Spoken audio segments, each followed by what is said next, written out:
Good morning, and welcome to the Unitarian Universalist Church in Eugene. We're empowered by love. We transform ourselves and serve our world. My name is Phyllis O'Neill. My pronouns are she and her.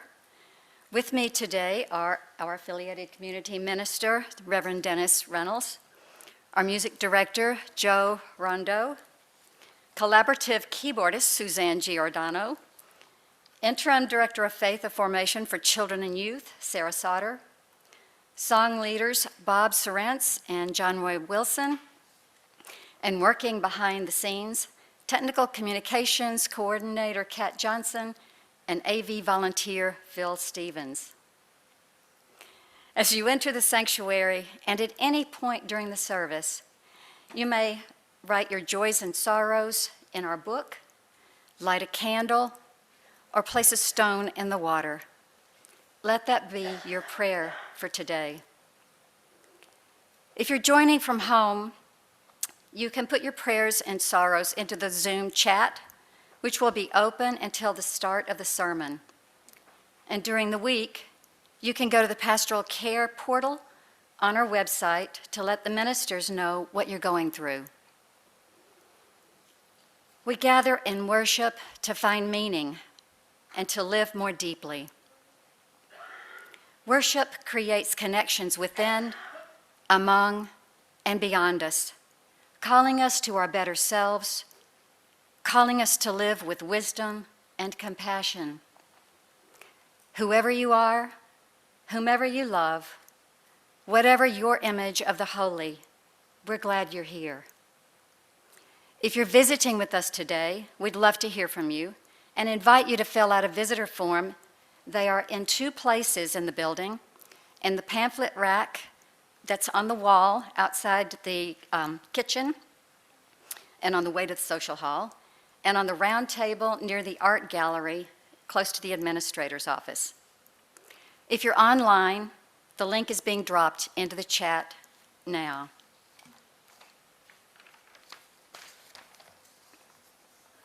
For our chalice lighting.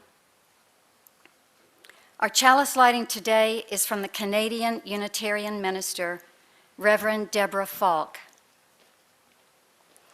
A chalice in our midst is the symbol of our religious faith, a faith built on the foundations of freedom, reason, and welcome, a faith sustained by acts of kindness and justice, a faith that envisions a world flourishing with equality for all people, a faith that demands the living out of goodness, a faith that requires thoughtfulness, a faith of wholeness.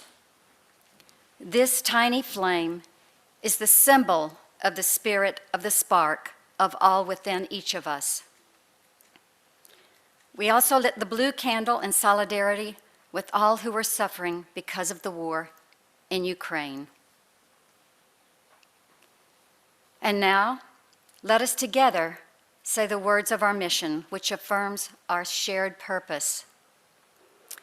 Empowered by love, we transform ourselves and serve our world.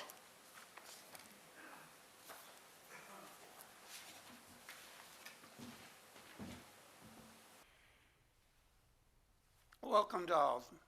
This is our faith home. We begin our time of shared worship with the words of Theodore Parker. Be ours a religion which, like sunshine, goes everywhere. Its temple, all space. Its shrine, the good heart. Its creed, all truth. Its ritual, works of love. Its profession of faith, divine living. Come, let us worship together. I invite you now to join me in settling into a time of shared meditation and contemplation. And what I invite you to do is to just simply put your hands out in front of you for a while. Because what we're going to do is we're going to breathe and move our hands as we breathe. And that may our hands be open to receive whatever comes. whatever comes, be it joy, be it pain, whatever comes, comes. And then breathing in, bring it to your heart. And for a moment, hold it there. And exhaling, let it go. So that your hands may be open to receive whatever comes next. So we're going to do that together a few times with some word prompts, and then together in silence. Open, breathe in, hold, let go. Open, in, hold, let go. Open, in, hold, and let go.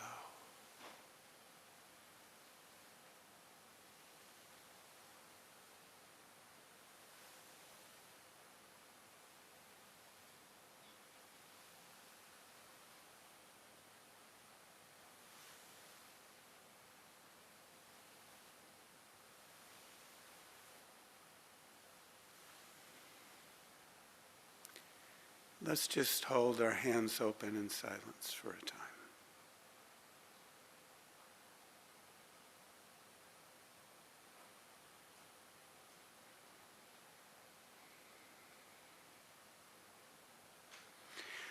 One deep cleansing breath in and out.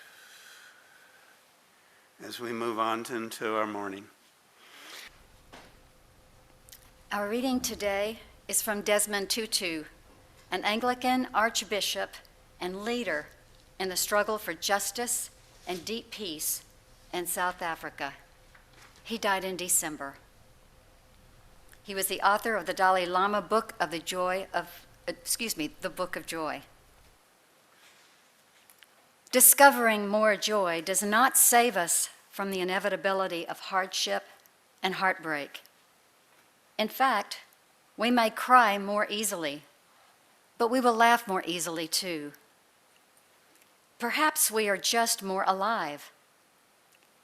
Yet, as we discover more joy, we can face suffering in a way that ennobles rather than embitters. We have hardship without becoming hard. We have heartbreaks without becoming broken.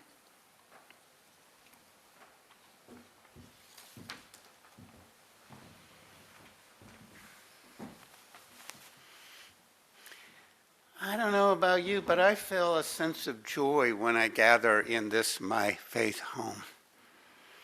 You know, and whether it's in person or virtually, there's something when I know, even when I'm at home logging in, that a whole bunch of other people are at the same time. And now, for some of us who, feel comfortable showing up here, we get to see each other's smiling eyes, at least. And we know that there are smiling faces behind those masks. Whether or not you've come here for a long time, as I said earlier, this is home. As many of you know, I was an active member for this congregation for over 20 years before I took this audacious journey into a decade of Unitarian Universalist ministry. Early in the part of that journey, I came home here to be ordained by this, my home congregation. It had only been a little while since you had moved into this space from where our home had been out in the South Hills. Yet wherever we gather, this is home. In my ministerial career, we traveled. I served as my internship in Port Townsend, Washington. I served for a time as a consulting minister in Klamath Falls, Oregon, and in Humboldt County, California. I served for a time as a hospital chaplain in Puyallup, Washington. That was about a year. And during that year, I was on the road most weekends serving as a traveling itinerant ministry, not unlike our historic Universalist forefathers did. And then I still do that sometimes. I'm in Roseburg occasionally, and Grants Pass, and Florence, and I've been in Newport and various small congregations around the area.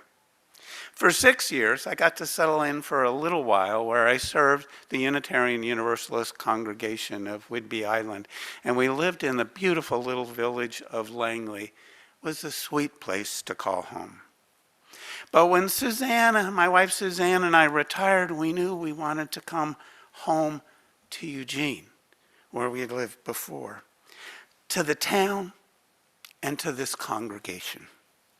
It is good to be home. And yet I've also found myself that I feel very much at home in lots of Unitarian Universalist congregations I visited. I've been privileged in recent years to travel internationally quite a bit, including to a number of countries I never would have put on my likely to go to list.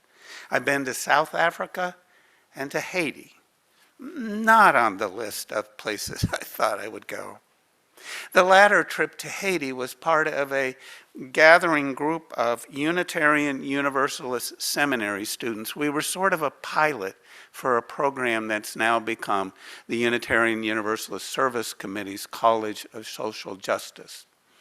In that college experience, I learned a lot by working with a peasant cooperative about what real community looks like and what shared effort can accomplish. And I had some painful reminders of my incredible economic privilege. It was 6 months after the earthquake. It was a heartbreaking and heart-opening time to travel to Haiti. On my first trip to South Africa, I stayed with my daughter Lindsay and her then partner Thomas, who were both doing doctoral research at the intersection between public health and anthropology. They became my tutors in Zulu culture and understanding South Africa. They gave me a big stack of books to read. My wife, Suzanne, has become an enthusiastic partner in global travel. Our journeys have included additional trips to South Africa, where Lindsay has now settled, and a trip to visit Suzanne's goddaughter in Argentina while she was a student there. The South African trips have included work to help launch a creche. Creche, that's what the South Africans use to label a preschool. I was invited in 2 of my trips as a former early childhood educator here in the U.S. to offer trainings to Zulu preschool teachers, working with an interpreter for the staff of several of the creches. That experience, working on neural development with them, certainly got the synapses in my brain snapping.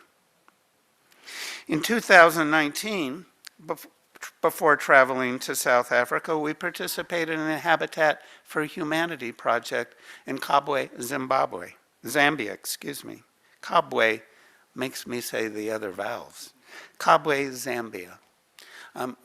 Again, a very, very poor community. My son Nick has also become quite the global traveler. He and his partner Allison and their infant son Noah live and work in the United Kingdom. He met Allison, who is from South Africa, while traveling in Romania. Now, the reality is the younger generation has lots of lessons to teach us of what it means to be a global citizen, both in terms of political activism and environmentalism. This past year, our travels have been motivated by our desire to see our 2 sweet grandsons. Because of their parents' life and career decisions, it means we travel internationally to South Africa, where 2-year-old Jasper lives, and to, see Noah in the United Kingdom. Fortunately, they'll be here this summer for Noah's first birthday in August, and we'll have some time with Jasper. And the parents are coming too, which is kind of okay. In our travels, some common related themes have emerged. The journeys are, as often as not, about family. They, in addition to being mind-expanding, often have a service component. We usually bring back some souvenirs Now for Suzanne, that's typically some fabrics. For me, I collect stones and if there's a beach nearby, some shells. And this year, I brought back a small bottle of water. It's my favorite from this trip. Finally, whenever possible in our travels, we visit Unitarian Universalist congregations, though in much of the world, they label themselves simply Unitarian. I know many of you also go to church when you travel here on the continent. And as you know, it's a pretty mind-opening experience. We find that it does two things for me. It expands my appreciation for the multiple ways in which our faith expresses itself and how we have been able to truly find unity within our religious diversity. What I have seen and heard and felt in churches far afield is even when we gather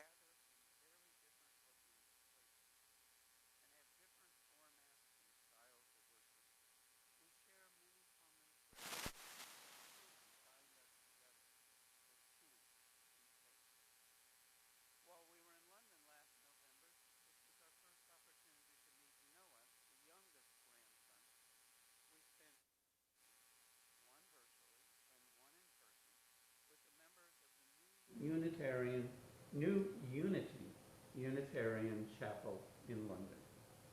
On their webpage, they offer this description. New Unity is a radically inclusive community dedicated to love and justice. We recognize that it's people who have the power and the responsibility to make a better world. We aim to build a fair and kinder world through an extensive program of non-religious ministry, events, projects, and social justice work. We welcome all people of all backgrounds, sexualities, ages, and abilities, and we nurture a supportive and caring and welcoming environment. Whoever you are, wherever you're from, whatever you look like, whoever you love, and however you identify, you are welcome here. Sound kind of familiar a little bit? We felt very welcome there and at home. We did not, unfortunately, get to meet their minister, Reverend Andrew Pakua, who is an American-trained Unitarian Universalist, as he was away on a brief sabbatical. It was disappointing from his self-description on the webpage. He's a colleague I would very much like to know. Reverend Andy wrote, "I did not take to religion as a young man. Indeed, I was vehemently atheistic and anti-religious. I am still an atheist, and depending on definitions, I might still be called anti-religious. At least I am anti the kind of religion that fosters homophobia, transphobia, and misogyny, that promotes us versus them thinking, that insists that it knows the right answer as if there were only one, and tells us what we should think, believe, and do, and dangles rewards and threatens punishments to get us behaved." He continues, "I do not fit the mold, and I don't think any of us are meant to be shaped and manipulated to fit a mold of belief, perspective, sexuality, or ability. We're meant to be treasured as the people we are and to be accepted, loved, and supported as we grow as individuals and join together to create a more just society." Oh. Are we live on this one? Okay. Could you hear most of what was happening before? Okay, and I'm hoping the folks at home could as well. So Andy continued, "I didn't fit the mold, and I don't think any of us are meant to be shaped and manipulated to fit a mold of belief, perspective, sexuality, or ability. On the contrary," he wrote, "we're meant to be treasured as the people we are and to be accepted, loved, and supported as we grow as individuals and join together to create a more just society." Amen, Rev. Andy. Amen. Yeah, sister. New Unity describes itself as being more like an American Unitarian Universalist congregation than most British Unitarians. They tend to be largely liberal Christians and very, well, shall we say, very British, which to me means more reserved and wedded to tradition. Now, Unity was that a little bit. We experienced them as being warm, but having a bit of that classic British reserve. We discovered on the second Sunday that Reverend Andy will only be with them for a few more months. He was on a brief sabbatical before he came home for his last months there, because that congregation, like this one recently was, is in the midst of a ministerial search process.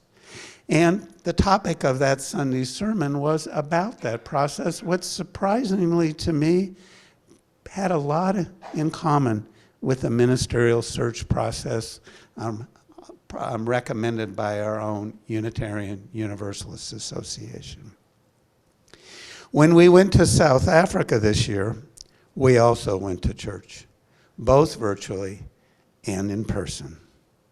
The Cape Town Unitarians are very different than their English kin and from their American cousins in faith, and yet in fact, they share many common aspects of a shared faith tradition.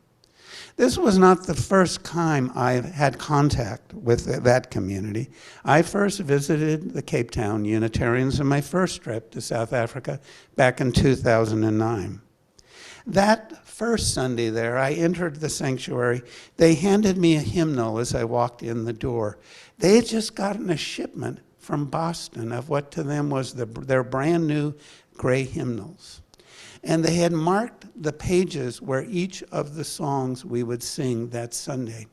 And when they began the first hymn, they looked at me in surprise because I didn't open the hymnal.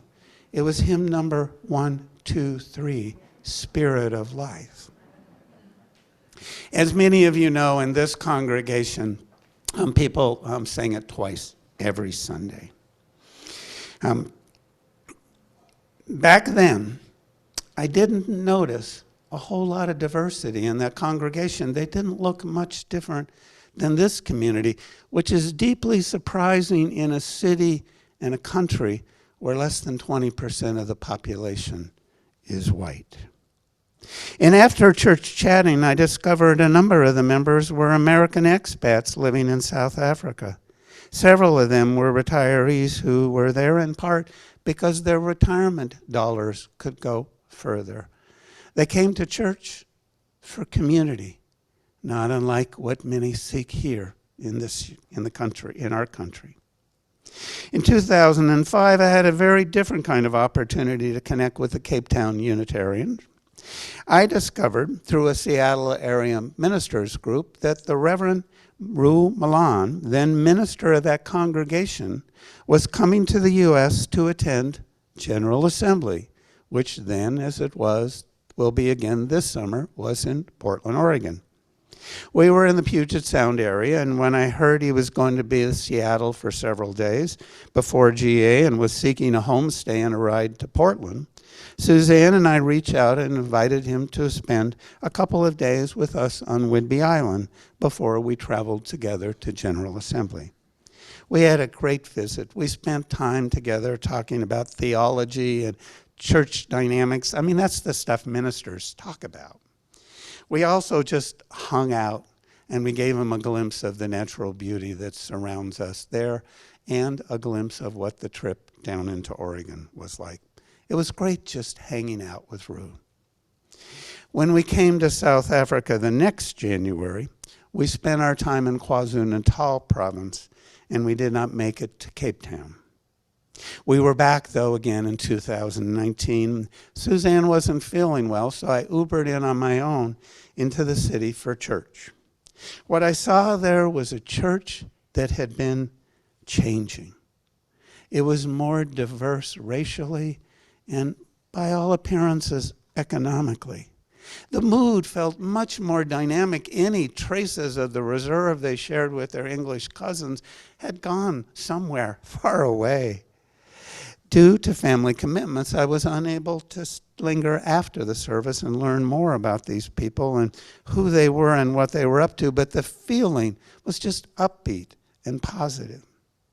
This year, when we were in South Africa, we got to spend more time with the Cape Town Unitarians. Because they, like here us in the U.S., were not yet meeting in person, our first Sunday was join them virtually.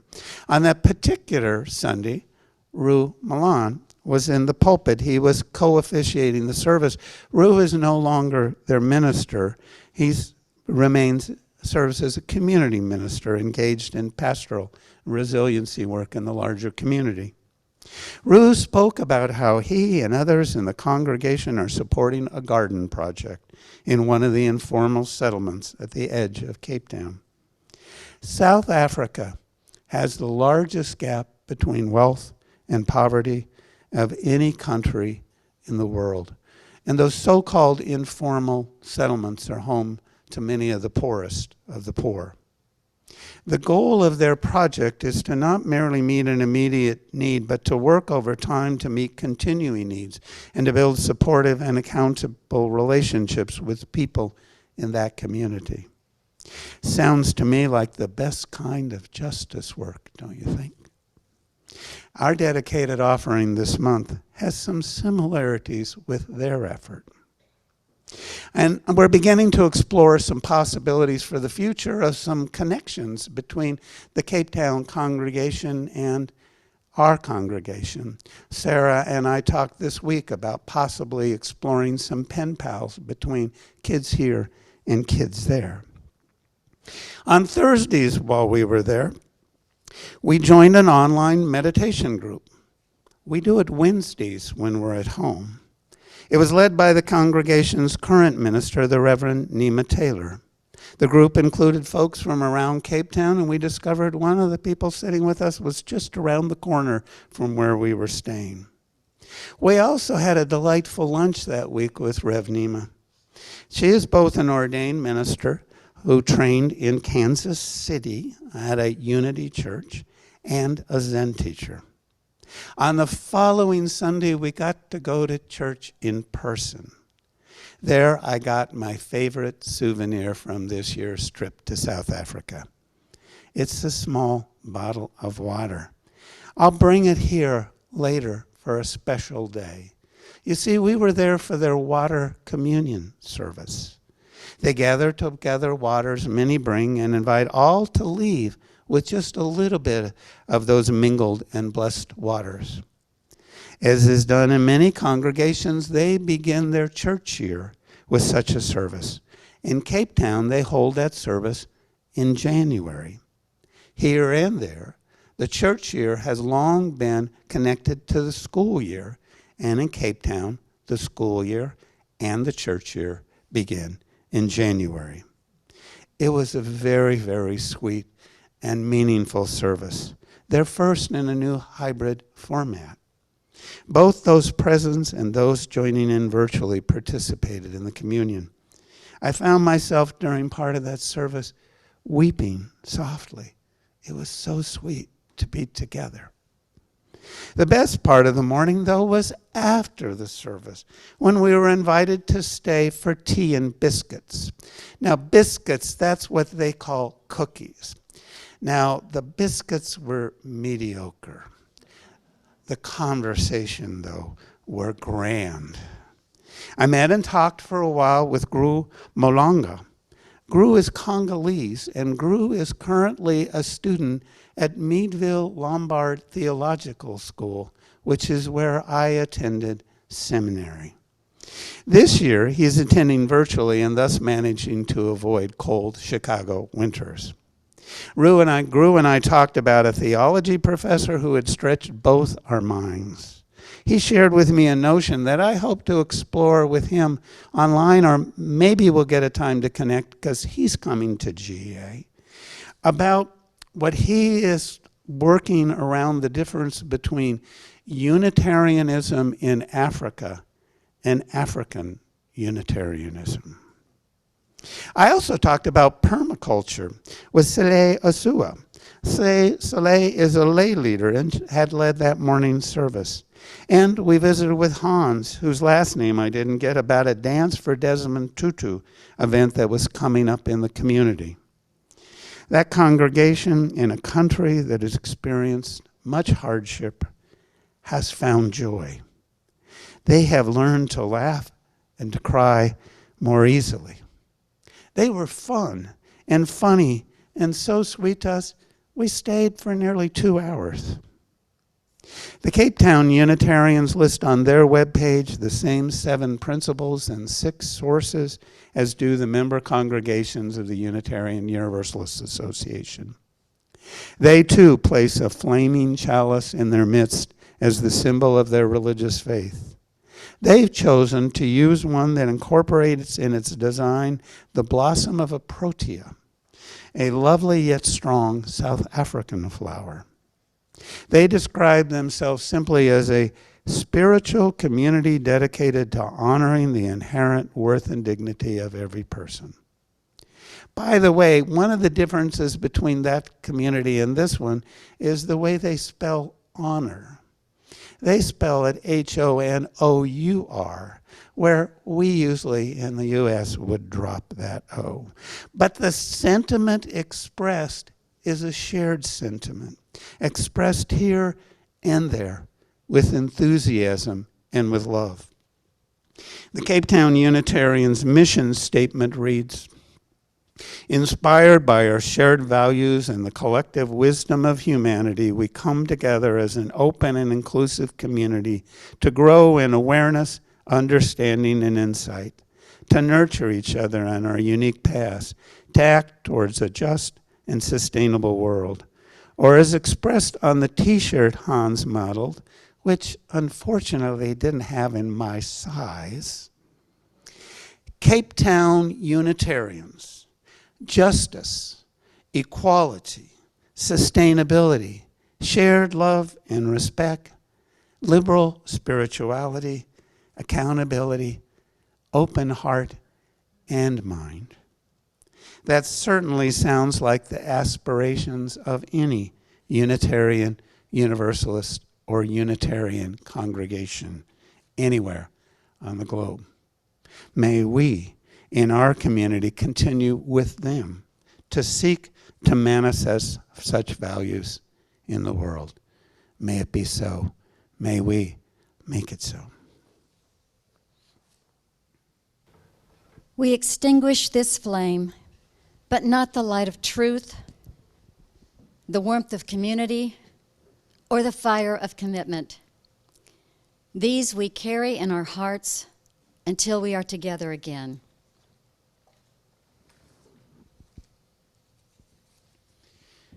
Our closing words of benediction are gifted to us by the American Unitarian Universalist religious educators Alicia Hauser and Susan Lawrence.